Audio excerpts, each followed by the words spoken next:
No doubt. All right, we got a lot to do, and we should get started here with the news of the day. And there's a change. We knew this was coming. Gregg Popovich stepping down as coach of the. He hasn't coached in a while because he had the stroke, but he's officially stepped down as coach. He's going to be the team president. 29 years at the helm, and I thought to myself, I mean, obviously accomplished a lot. 29 years is an unbelievable run, right? Yeah. He's won 5 championships, and isn't he the all-time winningest coach, right? He is. He is. He's got all of those accolades. And Kelvin, I'm not being mean, but I got to tell you, when I think everybody's listening to, right? Yes. It's not just me and you, no? No, it's not just me and you. When I think of Pop, I'm going to be honest. I don't think of the most wins by a coach.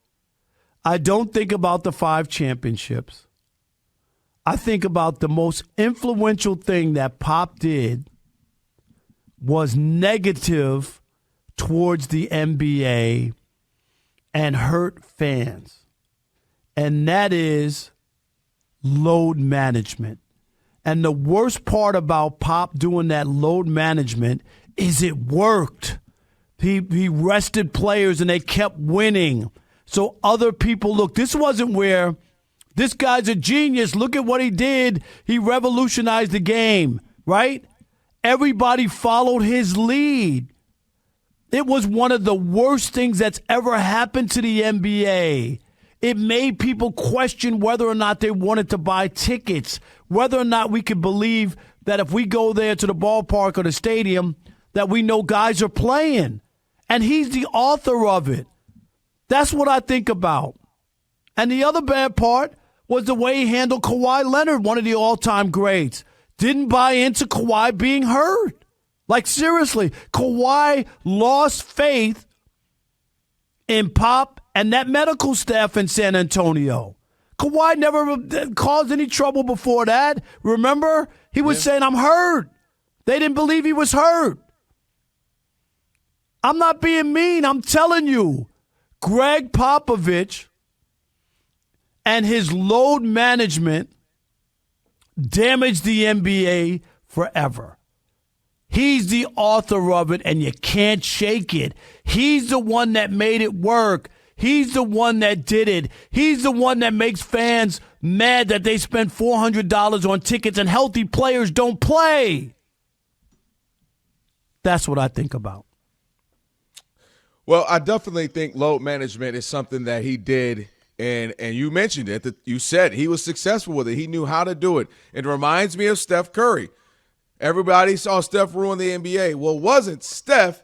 It's that everybody felt they could be Steph. And they followed along, and they ain't doing it right. You got terrible people shooting threes, and it's the same thing with Coach Popovich. Everybody is not doing it right. Everybody isn't even winning at the rate he is, where at least he could justify it to say, hey, look at the results. Y'all not winning like that. Y'all aren't having the same success, so stop trying to do what he did. But so I understand your point there. But not for me, Rob, not at all. There's several things that I take away from just the championships, away from just the winning. I look at Popovich, and reason why you could consider him one of the greatest, if not the greatest coach in basketball, he's right up there, is for these reasons. Number one, I look at him as a culture creator. You know, when I look at the fact that they have award winners to this present day, guess who's there to present the Rookie of the Year award? Tim Duncan and David Robinson. When Wemby wins it, Tim Duncan, David Robinson. Who's there? They talk about Tony Parker will come back. He created a culture in San Antonio that we all know exactly what that culture is. He also developed players. Tony Parker was this young French player who wasn't really tough enough, ready for the NBA. He took him under his wings, and they got into it. But he molded Tony Parker into a Hall of Fame player. He molded Ginobili into a better and refined player. He took a defensive-minded, no offensive real game, Kawhi, and helped mold him into a great player. So that's another thing for me, development. Also, he won in 3 decades, the late 90s, the 2000s, and the 2010s. That's incredible, remarkable, and impressive. And this is one of the bigger points for me. most people get stuck their way. Phil Jackson had to implement the triangle. That's the only way it works. Well, hey, it's not working with Carmelo now. Well, I'm still going to do it. And other coaches and other people are rigid. My way or the highway from beginning to end. They never evolve. He started off defensive-minded, pound the ball around, drop it down low to the Twin Towers, pass the ball, make sure you do this, run the clock, and ended up being one of the more high-powered, high-scoring three-point shooting teams. And you never thought you would say that about a Popovich team for the first 20-something years. But he's evolved. He understood the game is evolving. He changed. And that takes a real OG, a real coach to be able to do that and not be stuck in your ways. And last, and this is a big one, he spoke up about issues. He spoke up about injustices. He spoke up about things he believed in, things that mattered to him. He stood on business. And I think a lot of people will remember Gregg Popovich for that, for standing up for the rights of others, the marginalized, and just community at large. Those are the things that I would think about a Gregg Popovich, even just necessarily away from the 5 titles and the 3 coaches of the year.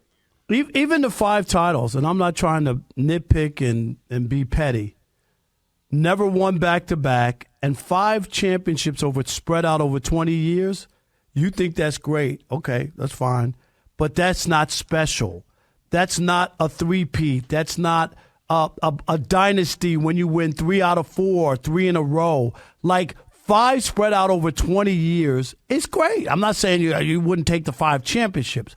The difference is when Derek Jeter and the Yankees were winning their 5 championships, they won 3 out of 4. They won 3 in a row and 4 out of 5. When Dallas won their Super Bowls and they were a dynasty, they won 3 out of 4 Super Bowls. When do you see what I'm saying? Like a dynasty. What you're saying. I'm not discounting it. I don't want people to act like I'm totally discounting it. It's not special. It's not. But I think they were close enough. Special. Meaning winning in 03, winning in 05, and winning in 07, just that run there. I think that's close enough. That's not a dynasty. And then also winning in 99 before that. So that's a crazy. You got 4 titles just right there in a matter of 8-9 years. 4. That's.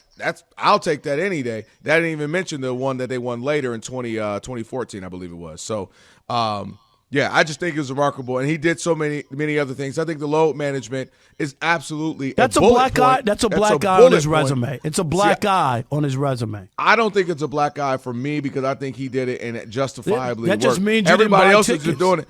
Everybody else is doing it. They ain't doing it right. No, that just means you didn't buy tickets. If you think that load management is good, that means you didn't buy tickets. According to you, Rob, nobody was coming to see the Spurs anyway. No, they weren't watching the Spurs nationally. All right, 877-99 on Fox, 877-996-6369. It's real simple. When you think of Gregg Popovich, Pop, and his career, do you think of the championships and the players he developed and being able to speak up for other people? Or do you think about the damage he did with load management? Which one stands out to you the most when you think of Gregg Popovich? We love to hear from you. All right, Rob. Rob and I talking about Gregg Popovich calling his NBA coaching side of it a career. He will still be team president for the San Antonio Spurs. We're talking about just how you think of him. Do you blame him for load management? Is that just a footnote, which is what I believe? I look at all the other great things, the development, speaking up on social issues, winning in different decades, the whole 9. Rob says the load management was his major takeaway. 877-99 on Fox. We're taking a phone call. So we got, Rob. Go ahead. You can do it, Kelvin. You looking in your phone? Go ahead. Oh, yeah. I don't know if you want to. Okay. All right. We're taking calls right now. Don't forget, you can call in too. Again, 877-99 on Fox. Let's start it off let's go to Greg in Brooklyn. Greg, you're on with the Odd Couple, Fox Sports Radio. Brooklyn in the house. How you guys doing? No sleep till Brooklyn. What's up, buddy? Oh, for sure. I got to say, Brad, that's such a unique take about the load management. I wouldn't have thought of that first, but I remember that game where it started. I believe it was a standalone game at night where he sat everybody for no reason, and it was on ESPN, I believe, and it was just randomly all of them were sitting. The other part I think about when it comes to Popovich is how he developed the international players and the team ball. Yep. That's one thing that stuck out to me. I love the show. Love you guys. Thank you. Best part of the night. Take care, and I look Brooklyn! Appreciate that. No, thank you All so right, much. thank you, Greg. Appreciate you. That's and a great and he point, said it though, right yeah. off the top, though, that the take about the load management. Because I really, and you know what I mean? People listening probably like, yeah, I forgot about that. Or maybe that's what I thought about. Yeah. I think the trickle-down effect is that it, right, wrong, injured, not injured, whatever, but it's followed around with one of his stars in Kawhi Leonard. It's kind of followed him for, all the other stops now as well. Let's keep the calls rolling. Again, if you want to get in, 877-99 on Fox. Let's go to Drew out in New Jersey. Drew, you're on with the Odd Couple, Fox Sports Radio. Hey, guys. First thing that comes to mind when I think of Gregg Popovich is I think of the word smug. I just think he's a smug person. Really? Like how he talks down on reporters. Never liked that. Never appreciated that. He was never good to the media. He was never good. 100% on the national games. You remember the way he used to be snide? Yeah. Yes. Just smug. Thinks he's smarter than everybody.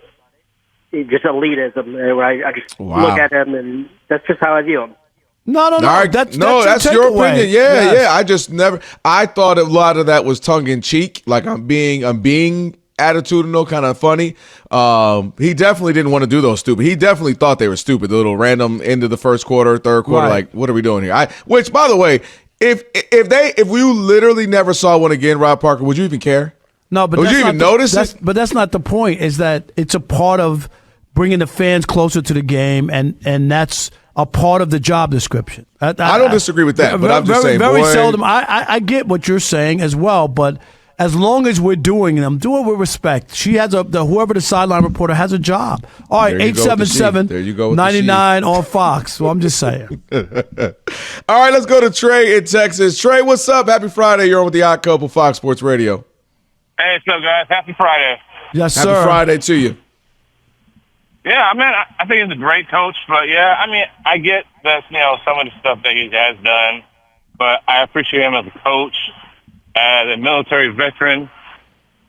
But the load management stuff and the way I was really disappointed on what happened with the whole Kawhi Leonard medical staff stuff. Yes, that was disappointing. How it could have been better handled, and it wasn't.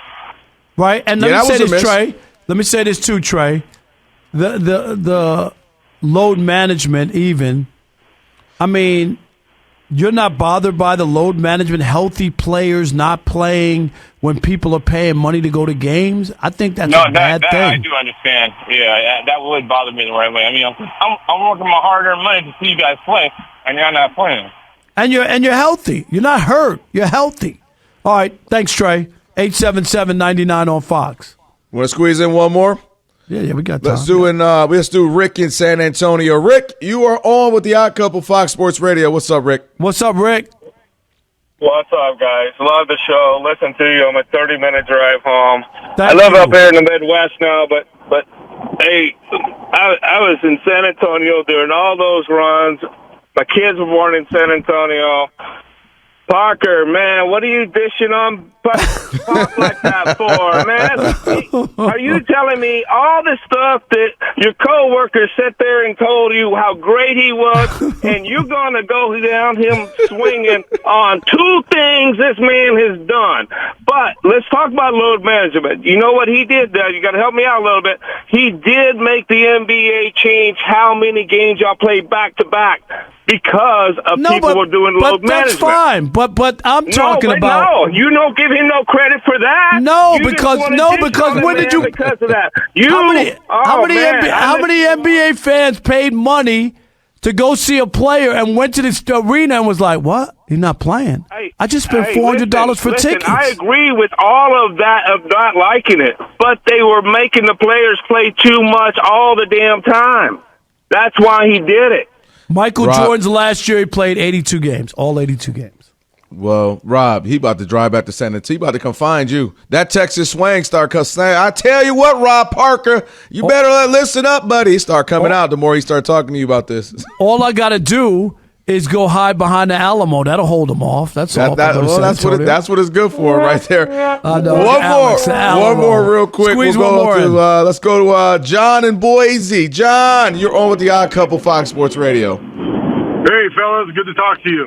Yes, sir, What's up, man? I put Popovich and LeBron James as the two people responsible for why the NBA viewership is down 50% in the last 10, 15 years. I blame them both equally. I won't even talk on LeBron because that's not what we're talking about. But on Popovich, yes, he's a great coach, X's and O's. Obviously, he's got 5 championships. He deserves those accolades for what he's accomplished on the court. However, the load management point that Rob made is excellent. Also, his bringing politics into what he's doing as a professional coach of a sports team turned off a whole lot of people like me. He went out of his way. He went out of his way to be offensive, just like he was to the sideline reporters and to the people in the press conferences after the game. He went out of his way to be offensive and rude and smug. As the other caller said, smug is a great word for him. He went out of his way to piss people off like me when all I wanted to do was watch basketball. And LeBron and him are the reason why I didn't watch basketball for years after being a rabid fan for 25 years before that. And just in the last couple of years, I'm coming back and picking it up on certain teams with certain players because I like how they play and their work ethic. But Pop is a jerk. He's a jerk. Now, Kelvin, you said that he's got things that he's done for the community, this and that. I believe you. I don't know what those are. I think whatever you're doing in those respects is fantastic. I love those types of things. I don't know about him because I tuned him out a long time ago. Hey, let me say this to you. Your call was passionate, and I loved it.